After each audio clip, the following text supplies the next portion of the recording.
అమ్మా ఈ బాక్స్ ఎక్కడ కొన్నావమ్మా? భలే బాగుందమ్మా. దీనికోసం నేను ఎంత వెతికానో దొరకనే లేదు. నాకు ఇది కావాలమ్మా. తీసుకో అమ్మా. అమ్మా ఈ ఫ్లవర్ వాజ్ ఎక్కడ తీసుకున్నావమ్మా? సంతలో తీసుకొచ్చాను. కూతురు వస్తుంది, ఒకటి రెండు ఎక్స్ట్రా తీసుకురావాలని తెలీదా నీకు?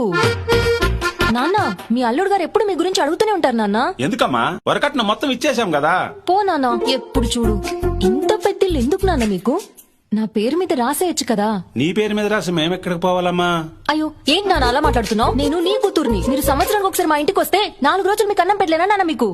తప్పు నీది కాదమ్మా, నిన్ను కన్నాం చూడు, అది మా తప్పు. నాన్న చెప్పడం మర్చిపోయాను, నీ మనవడెప్పుడు తాత తాత అని ఎప్పుడు నీ గురించే కలవరిస్తూ ఉంటాడు నాన్న. బంగారమమ్మా నా మనవడు. అదే బంగారాన్ని ఇక్కడ తీసుకొచ్చి పెడతాను. కాస్త డిగ్రీ వరకు చదివించండి నాన్న. అక్క షర్ట్ ఐరన్ చేసి పెట్టాను చూసావా? రేయ్ నేను చూడలేదురా. అదా మీ బాబా ఫేవరెట్ కలరు, బామ్మర్ది గిఫ్ట్ గా ఉండని అని నేనే తీసుకున్నాను.